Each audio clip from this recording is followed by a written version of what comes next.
So let's get into your reading here. I feel like the major focus for the next 7 days deals heavily with cooperation. Okay, I feel like you have somebody in your midst that is a little bit difficult to compromise with and to work with. I see the energy of somebody who is dragging their feet, like they're very slow to act, and I feel in the more extreme sense they could be a little bit lazy. And then in a milder sense, they can just, take their sweet time. They don't really do things with a lot of urgency. And so I see this image of a polar bear, and it's just sitting in one place, and it's just, snacking on the salmons, and it's not really doing much. And I feel like you're nudging the bear. You're like, get going, get moving, do this, do that. And I feel like the person is just taking their sweet time. They don't do things with a big sense of urgency. I feel like things around your home environment could be, not as clean, as orderly, and as organized as you need it to be in order to function. And I feel like this is your office. This can also be your home environment. I feel like somebody's leaving stuff out, dishes, dirty laundry, and they're not really pulling their weight or doing their due diligence to pick up after themselves and to, chip in with the housework. I also feel like there might be a lot of work from your end where the house chores and things like that is neglected. And it's showing up greatly in this card here, the Empress. She rules the home, and she rules like a neat and orderly environment. And this is pretty much, owning your space, claiming your space, and putting things away where they belong. And I feel like you're coming to a head, you're coming into conflict with another person that you might share space with. So if you're co-parenting, you could also be, sharing that space.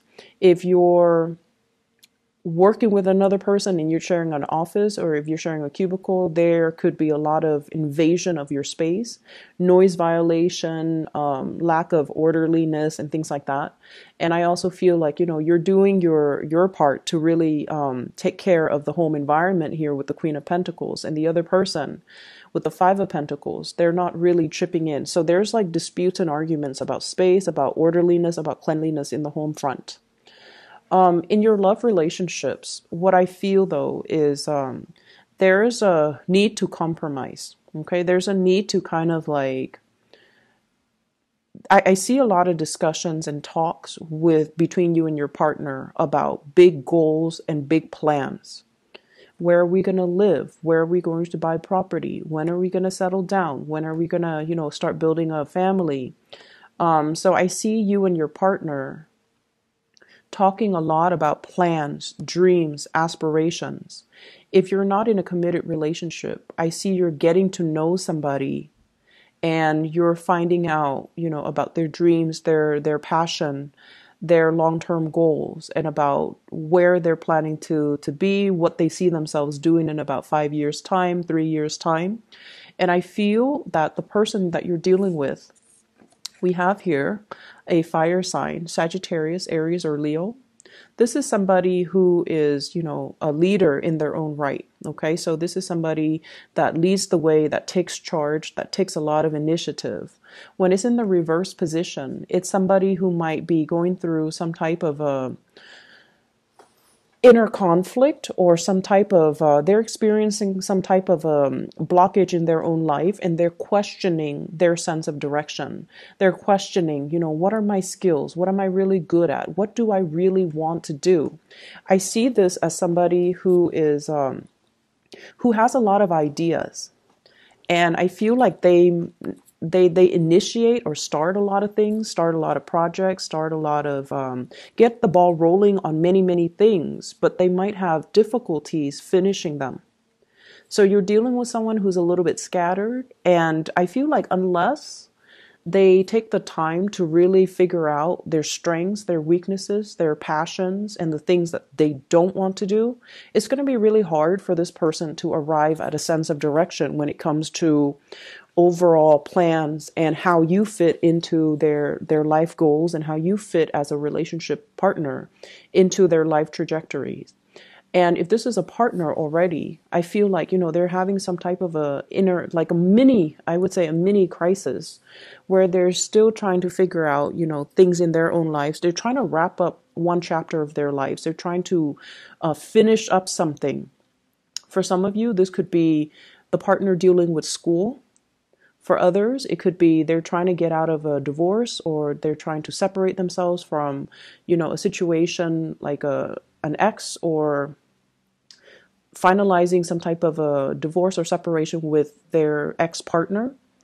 And then for others, it's like they're trying to get published, they're trying to get things moving in that direction, just so that they can have that clarity and that certainty in their lives so that they can begin anew. And so I feel like there are a lot of discussions about, how we kind of fit together in each other's future plans. So there's a lot of compromise, there's a lot of discussions, and there's a lot of emphasis on building. Compromise is the key word here. So I definitely feel you've got somebody that you really care about, you want to build with. They want to build with you. They see a lot of potential in you, and they're trying to make things work. For some of you, I also feel like attraction and flirtation in the work environment, and you're trying to keep things very professional, mainly because there are other people around. And I feel like you're being really smart about it because, work for you, you guys are like the workaholics of the zodiac. And so work is always going to be on the front burner for you. And even if you feel like the attraction with a coworker, with a supervisor, with a boss, you're going to keep things, professional either way. But I do see this element about you talking to somebody a lot about projects, a lot about work, a lot about dreams, aspirations in the work environment, what you want to do for the next 3 years, how you're planning to, I hear like professional development. So there are a lot of discussions about that between you and a crush in a work environment as well. I'm also seeing a lot of energies here about family, okay? Healing like family issues, letting go of resentment, and I want to say agreeing to disagree. So like don't beat a dead horse. If you've had conflict with a family member, I feel for some of you, you could be like a parent and this can be your children. Or you could be the child and there might be conflict with the parents. I see one person constantly telling the other person what to do, just like somebody giving advice or telling the other person what to do unsolicited. And I feel like somebody patronizing another person and treating them like a child and not giving them the freedom to make their own mistakes and trying to steer them in the direction that you want to go rather than in the direction that they want to go. So this can be you to a child or a parent to you. So I feel like a lot of that, there's like resentment. And I feel like when you meet up with this person, for the first 10 minutes, things can go really, really well. Hey, how are you? I've been thinking about you. What have you been up to? And then past that 15-minute mark, conflict starts to arise. They would say something and you feel like it's a criticism, or you feel like it's you feel like it's kind of like them digging at you. But I don't feel that it's meant to be that way. I feel like they're just very concerned. And so don't get too defensive. Hear what they have to say. And just envision yourself. A lot of the times when we deal with family members, we have too much history with each other. And so we know how to push each other's buttons. And then we automatically are always on the offense, on the defense with them because of the long history. And especially if it has been very contentious, if the relationship has been very problematic, and if there has been a lot of just resentment or misunderstandings, they can say something completely neutral. And it just comes out, with the tone or the attitude or the demeanor of some past situation that you've experienced with them that left a sour taste in your mouth. So it triggers feelings that might not be positive. But I feel like you want to give this person the benefit of the doubt, and you want to just, approach them with an open hand that way, and an open heart and an open mind. That way you're not getting defensive or getting riled up over things that are over, I want to say, over imagined slights. Okay, so I hope that makes sense. The Five of Wands, this is once again conflict, and it's a person against a tree. Different species communicate differently, and so I feel like there has been a lot of misunderstanding between you and a person, and I feel like the distance, you might live far away from them, so you don't see them on a regular basis, but when you see them, it starts out fine for the first, few minutes, and then after that, it just descends into chaos. And there's they're trying to make amends. They're trying to do like a peace offering. They're trying to reach out just to communicate with you, just to see what you're up to, because they do care. And they're not looking for a fight. The tree is backing down. Okay, so the person's not really looking for a fight. And so I feel that you should, take what they say with a grain of salt, and let your guard down a little bit and don't be defensive. I feel like the distance between the two of you, and I also feel like this might be a family type of a contentious family relationship where you really, really care about each other. And the more you care, the harder it is to be objective, right? And so let your walls down, okay? She's got her mask on. She's listening to her intuition. She's got the sword in front of her, so she's kind of like got her walls up. And so the advice with this card is all about, listening to your higher self. Let go of the imagined slight. Let go of the resentment, especially as it relates to, dealing with family members. I'm also seeing as well, this is the next 7 days is all about communication clearing up. Okay, so clearing up of old energy, clearing up of communication. You're talking to another person about plans for travel, and it is the holiday season here in the US. So I feel like there are a lot of travel arrangements, a lot of plans being hatched out between people. I'm going to come to see you. When are you available? And I see many of you are taking the time to see parents, which is great. Many of you are taking the time to host family gatherings, even offering up your space so that other people can come into your space. And I feel like in the spirit of opening up your space, opening up your home, opening up your heart, opening up your hands, I feel like it can be very conducive for healing and for, breakthroughs in communication. And especially if you're dealing with somebody that has been very, very difficult to read and difficult to reach, I feel that it's going to work itself out and it's going to be resolved very wonderfully.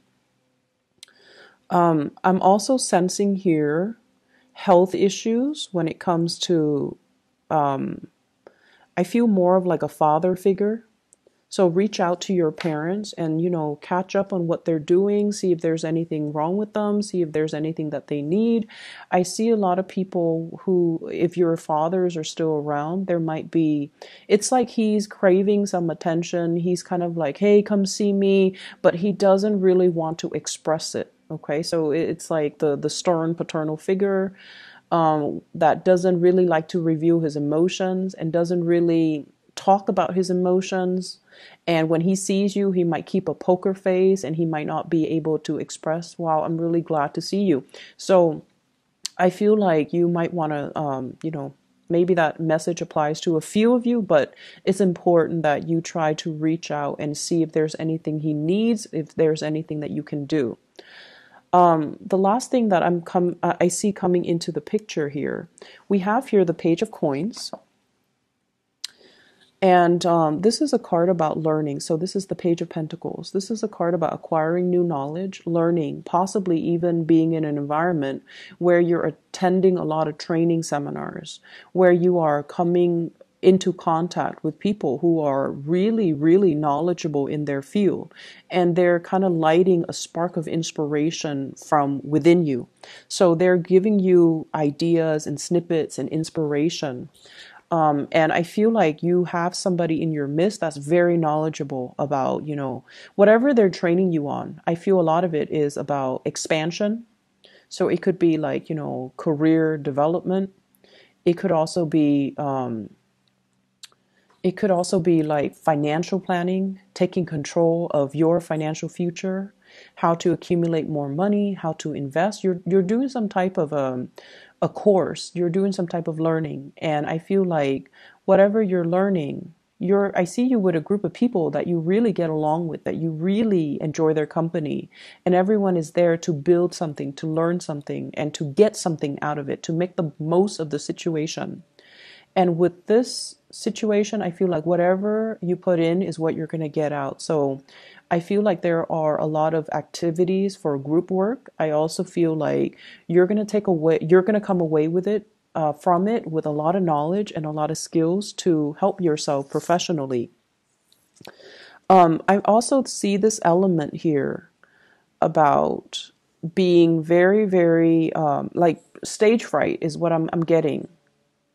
Putting on a brave face, even though you might be experiencing stage fright or social anxiety, feeling like people around you have so much to offer and feeling like you might be lacking. This is a typical Virgoan trait, feeling like, you're not good enough, feeling like you don't have enough to offer, feeling like your voice doesn't matter, and feeling like, I don't know, I don't want to say it, I don't want to ask that question. What if people think, I'm being silly? What if people think I'm stupid? What if people laugh at me? So there's a lot of social anxiety if you're along with a big group of people and you're afraid to speak up, you're afraid to ask questions.